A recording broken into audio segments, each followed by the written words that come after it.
बुनियादी तौर ते साईं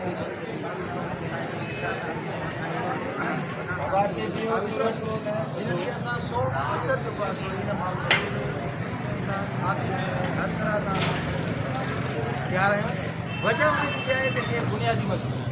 हिन बुनियादी मसइले खे जेकॾहिं असां माण्हू साथ न ॾिनो ऐं असां सुकाई रहियासीं त यकीनन असांजी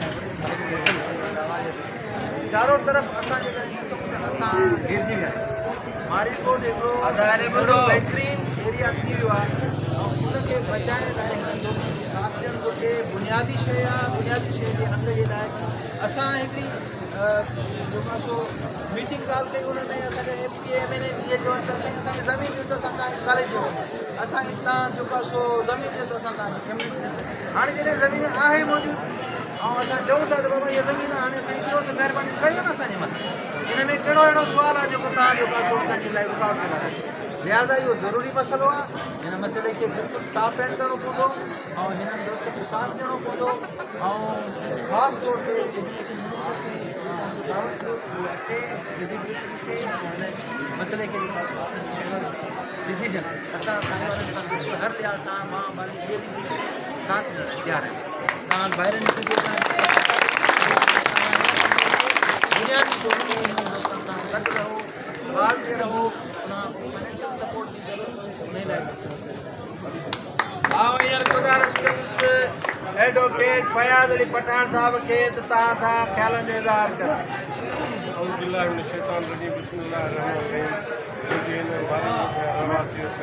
तवजो ॾियो दोस्तो, तवजो खुदाबाद जा दोस्तो, खुदाबाद जा दोस्तो, खुदाबाद में न को कॉलेज आहे, हालांकि UC हर्षित पवार जेका UC आहे, हसन पवार कॉलेज बि आहे, उन्हनि जो कब्रिस्तान बि आहे, जेको पुराणो कब्रिस्तान। उन खां अलावा शफ़ी कोठा जो कब्रिस्तान बि आहे, कम्यूनिटी सेंटर बि आहे, पर असां वटि न कोई कम्यूनिटी सेंटर आहे न कब्रिस्तान आहे। जे वञूं था त पर्ची जेकी वठी पए चौकटीअ लाइ त असांखे पर्ची थी वञे, या हिन जुमन शाह वारनि जे कब्रिस्तान लाइ पर्ची थी वञे। गदा बि टाउन जो ॻाल्हि जो कब्रिस्तान पंहिंजो कम्यूनिटी सेंटर आहे, पर असां वटि को बि अहिड़ो कम्यूनिटी सेंटर न कब्रिस्तान आहे जंहिंमें असां पंहिंजा रिश्तेदार मोहबती माण्हू या असां पाण खे को दफ़नाए खणी असां खणंदा वेंदासीं कोट शिकारपुर नौशहर सखर हैदराबाद, या वञी किसान चवंदा किसान ख़बर कान्हे का केरु किथे कंदा आहियो। उहो जेकॾहिं दुआ खणंदो आहे सभु ॾिसूं था असांजी का पंहिंजी गाॾी का ख़बर मिले। त मां सभिनी दोस्तनि खे इहा गुज़ारिश कंदुसि, अर्ज़ु कंदुसि सभिनी हिन जदोजहद में सभु इहो हिकिड़े दोस्त जो मसइलो न आहे, हिननि असांजो मसइलो जे मथे बीठाईंदा तव्हांजो मसइलो आहे। किराएदार जो या मालिक मकान न आहे त बाबा हिते किराएदार आहे, हिन पंहिंजा हीअ पढ़ंदो न पढ़ंदो सभु छा जे सभिनी खे हिते ॿार पढ़णा नियाणियूं कंहिंजियूं न आहे। असांजी नियाणी वञे कोट में पढ़णु बहितर सां हिते पढ़े, हिते कॉलेज जे शुरू में साईं जान जाफ़ी ॾाढो सदाकत कंदो, असां वेही करे स्कूल जेको 120 गज़ हिन वक़्तु जेकॾहिं उन जदोजहद में दोस्त सभु गॾु वधंदा त असांजी कॉलेज मंज़ूर थींदो, कम्यूनिटी सेंटर ऐं कब्रिस्तान जेका हर इंसान हर दोस्त हर भाउ जी ज़रूरत आहे, न की ज़मानो आहे। अगरि जेकॾहिं कोई चए थो त हिते 10 बीमारी वॾा कंदा कीअं कंदा न आहे, बाबू भाई सॼा भाई खे फ़ोन करे ॿुधायो छाजे करे हीउ कब्रिस्तान सभिनी जो हक़ आहे। ऐं मां इहे सभिनी दोस्तनि खे वरी हिकिड़ी अपील कंदुसि, गुज़ारिश कंदुसि अरबा जे ॾींहुं जे पंहिंजे घेरती पीवा जा पुट आयो, घेर त अथव त पंहिंजे ॿारनि सूधो हुते पुॼंदो, टाइम सां पुॼंदो। जे न